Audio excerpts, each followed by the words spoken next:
Welcome back. We are live from the Discovery Center in downtown Springfield with Hunter Bartelt. It's so good to see you. It's good to see you guys too. Okay, so we just left the moon. Yes. And now we're talking about wine? Wine, but actually we're talking about Missouri. Missouri? So we left the moon, and now this next story is in Neosho, Missouri. So little town, some of us probably know it that are watching today, but it's all about this guy. So Hermann Jaeger, he was a grapevine breeder from Neosho, Missouri, and he was active in the 1800s, but he helped solve a really, really big problem. So America, all of the Americas, have this bug in the soil called phylloxera. And phylloxera basically bites the roots of grapevine plants, and for some grapevine plants, it causes them to die. So we started trading with Europe. We sent plants back and forth, and this bug hitched a ride on some of those. And so when it got over to Europe, we actually have a map of the infestation. Yeah. So basically, it landed in Europe, and it just devastated wine-growing regions. So the south of France was hit really hard. That little dot here is Bordeaux. Yeah, right there. So wiped out 90% of vineyards in Bordeaux. Wow. Isn't there a wine called Bordeaux wine? Yeah. It's one of the largest wine-producing areas in the world. Yeah, wow. But it wiped out the entire French wine industry. Across all of France, it was something like 85% of vineyards were affected by phylloxera. I bet they were mad at us. Yeah. Well, so no one knew what was happening. The vineyards just started dying en masse. And it was this guy from Neosho, Missouri that figured it out. He's the guy that figured out these vineyards are dying because of this bug. And so then he took it a step further. He not only figured out that this bug is what was causing it, but actually right behind us here, we figured out that American grapevine plants. So this one pictured here is Vitis rupestris. That's something that grows in the Ozarks. It's called rock grape. And this is a highly resistant plant to phylloxera. So this doesn't get killed by phylloxera. Okay. So he figured all this out, and he started making crosses, breeding these crops together, crossing American grapevine, which is very resistant but doesn't taste very good, with these fancy French wines. And then he also did grafting work. So he would cut the top of the plant, and you'd get a fancy wine grape on top, and Vitis rupestris or something like that, an American plant on the bottom, and these plants were resistant. So this guy saved the French wine industry. Wow. And he figured all of this out before modern genetics. From Neosho? From Neosho, Missouri. What? Yeah. That's crazy. Well, and your response is common among people in Missouri. This guy's a hero in France. If you go to vineyards in Bordeaux, there's statues of him. He won the French Medal of Honor. But then in Missouri, no one knows about him. No. But the work that he did is actually still being done today. So there's active research being done about the genetics of these crops because they're incredible. We actually have one growing in the back of this gallery. Oh, let's go look. Yeah, let's take a look.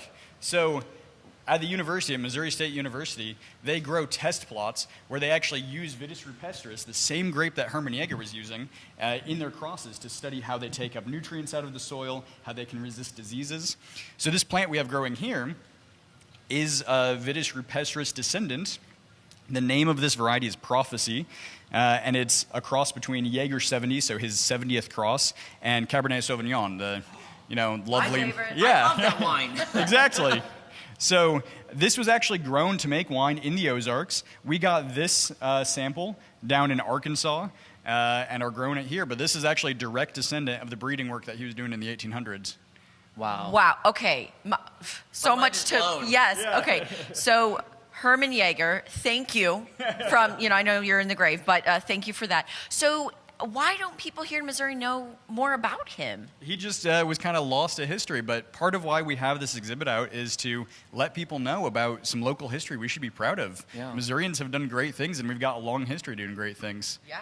Well, I know. I mean, I've toured a lot of the great wineries in Missouri, but like you said, people associate like Napa and Sonoma with the wine, but really, Yeah, actually, Missouri. Hermann Valley, Missouri was the first American viticultural area in the country. So Napa Valley, the most famous one, that's number 3. We were number 1 here.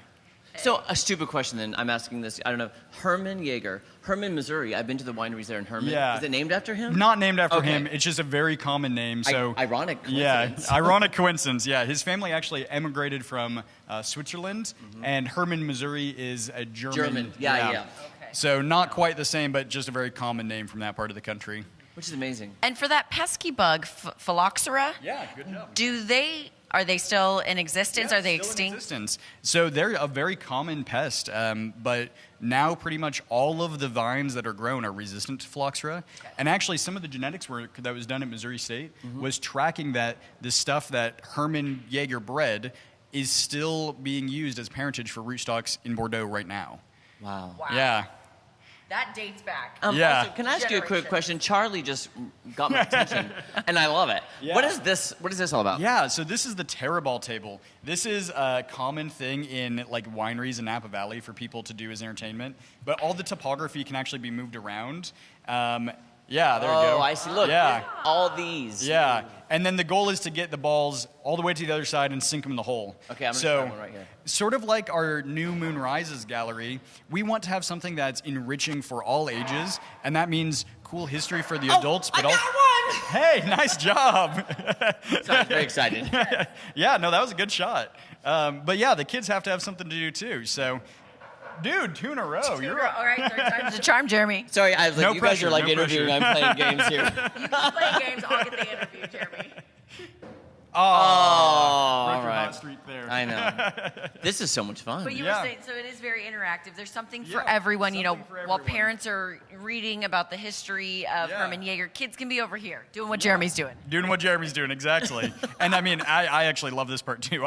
When we got this, actually, this was generously donated by Terraball. They custom designed this for us to fit in this gallery. And like the first day we got it, I was here till like 8 o'clock playing on it. Like, Now, question then, what's the tie-in with wine and Hermann? yeah, so we got this in particular because this is really popular in wineries. Okay. So Gotcha. we thought it was a really cool exhibit. We saw it online and thought, wow, there's some stuff that kids can learn just by interacting with this. But it fits here because Napa Valley, like the most commonly known American viticultural area, is full of these things. That is awesome. Okay, Hunter, thank you so much for all the information that you've given us today. We're going to meet up with you a little bit later in the show. yeah. But you guys, lots more fun and learning to come from the Discovery Center on Ozarks Fox AM. I can see this is an addictive game. Yeah, Like I want to I keep just playing. want to try.